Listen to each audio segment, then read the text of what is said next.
Fetal heartbeat ধরা পড়েছে। তো তখন ফিটাল হার্টবিট ছিল আমার বেবির একে ছেলে হবে কি মেয়ে হবে, সেটা আমি যেটা চেয়েছি আমি সেটা পেয়েছি। ব্রিয়ান, কেমন আছো সবাই? আশা করছি সবাই ভালো আছো, তোমাদের ভালোবাসাতে আমিও ভালো আছি।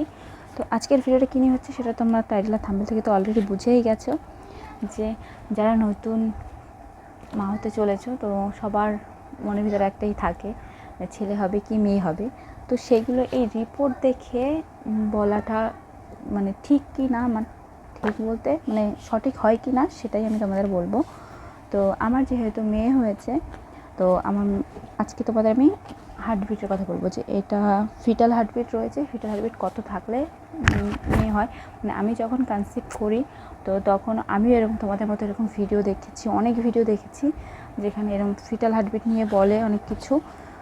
তো চলো আমিও তোমাদের কাছে শেয়ার করি আমার এক্সপিরিয়েন্স, যে আমার মেয়ে হয়েছে তার মানে আমার মেয়ের ফিটাল হার্টবিট কত ছিল ইউএসজি রিপোর্টে। লাস্ট রিপোর্টটা আমি এখন পাচ্ছি না, বাট লাস্ট রিপোর্টটা আমি তোমাদের সাইডে ছবি দিয়ে দেবো, তোমরা দেখে নিও। আর আমি বলেও দিচ্ছি, আর লাস্ট রিপোর্টটা যেন কোথাও রেখেছি হয়তো। তো আমি শুরু থেকে তোমাদের আমি এই ফিটাল হার্টবিটটা আমি বলবো। আমি যখন কনসিভ করি তখন আমিও যে ভিডিও দেখতাম, তো দেখতাম কি যদি 40-এর উপরে থাকে তাহলে নাকি মেয়ে হয়, আর যদি 40-এর নিচে থাকে তাহলে নাকি মানে ছেলে হয়। তো সেটাই জানতাম আমি, তো সেগুলোই তোমাদের কাছে আমি শেয়ার করব, সেটা সঠিক কি না। তো চলো, আমি যখন ফার্স্ট কনসিভ করি, মানে আমার এটা নিয়ে দুবার আমি প্রেগনেন্ট ছিলাম। প্রথমটা আমার কোনো রকমভাবে হয়ে গেছে, তো যাই হোক ওটা বলতে চাই না। তো দ্বিতীয়বার আমি আবার কনসিভ করি তার 1 বছর পরে। তো এবার আমার মেয়ে হয়েছে। তো এই ফিটাল হার্টবিট কত থাকলে মেয়ে হয় বা ছেলে হয় সেগুলো তোমার কাছে আমি আজকে শেয়ার করতে চাই, তোমরা পুরো ভিডিওটা দেখতে থাকো। তো আমি শুরু থেকে বলছি, আমি যখন জানতে পারি যে আমি প্রেগনেন্ট, তো তখনই আমি আর দেরি না করে আমি ডক্টরের সাথে দেখা করতে যাই, মানে আমি ডক্টর দেখাচ্ছি। তো যাওয়ার পরে আমাকে একটা ইউএসজি রিপোর্ট করতে দেয়। তো ফার্স্ট ইউএসজি রিপোর্টে বাচ্চার হার্টবিট ধরা পড়েনি, তো প্রচণ্ড টেনশন হয়ে গেছিলো, আগের বারের মতো ওরকম টেনশন করছিলাম। তো ফার্স্ট হার্টবিট ধরা পড়েনি, ওখানে ছিল যে 2 সপ্তাহ পর আবার ইউএসজি একটা রিপোর্ট করতে।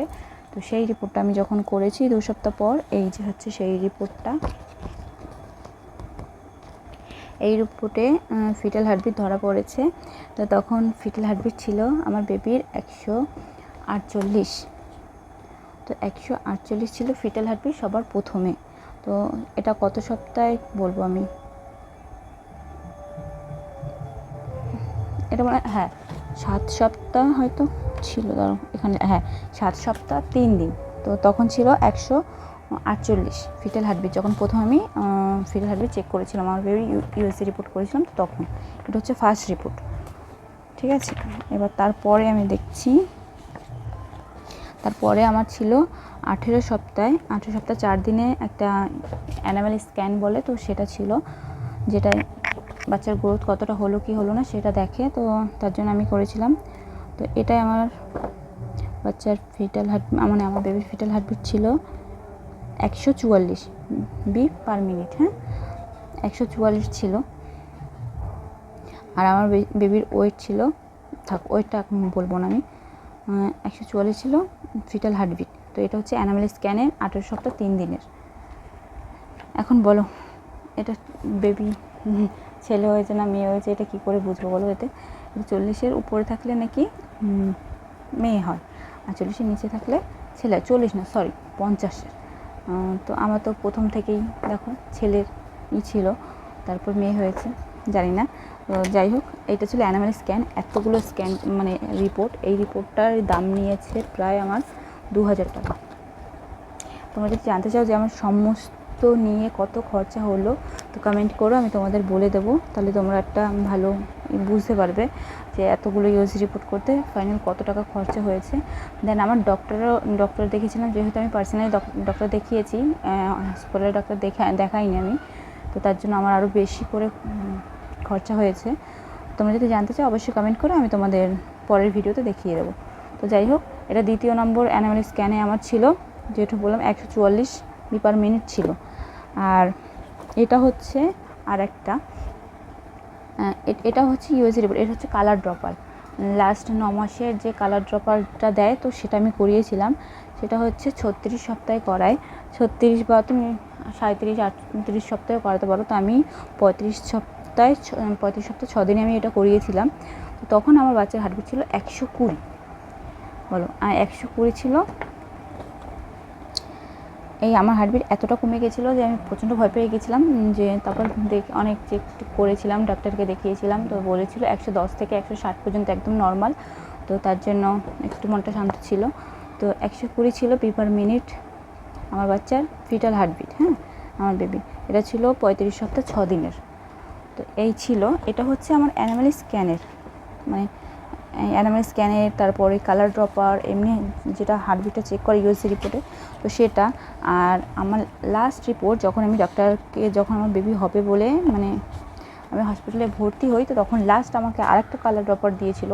এটা দেখে তখনই করা যাচ্ছিল না, কারণ এটা 35 সপ্তাহ 6 দিনের ছিল, আর আমার বেবি হয়েছিল আরও অনেক পরে। তো তখন তার জন্য এটা দেখে বোঝা যাচ্ছিল না বলে আমাকে আবার একটা দিয়েছিল রিপোর্ট করতে। তো সেটা আমি করেছি, তো সেটা আমি তোমাদের সাইডে দিয়ে দিচ্ছি। সেটা আমার বেবির হার্টবিট ছিল 129। হ্যাঁ, 129 ছিল ফিটাল হার্টবিট লাস্ট। তো এটা তো সম্পূর্ণটা ছিল ছেলেদের, যে হার্টবিট কম থাকলে ছেলে হয়, হার্টবিট বেশি থাকলে নাকি মেয়ে হয়। তো আমার হার্টবিট তো কম ছিল, তারপরে আমার মেয়ে হয়েছে। তো যাই হোক, এটা দেখে ততটাও বোঝা যায় না, যে সবাই বলে না এটা দেখলে বোঝা যায় না গো, এটা দেখলে একদমই বোঝা যায় না। তারপর আমি তোমাদের দেখাচ্ছি আমার যে পোলিও কার্ড আছে। তো পোলিও কার্ডে তো সবটা চেক করে রাখে, তো আমি সেটা তোমাদের বলছি। আমার যখন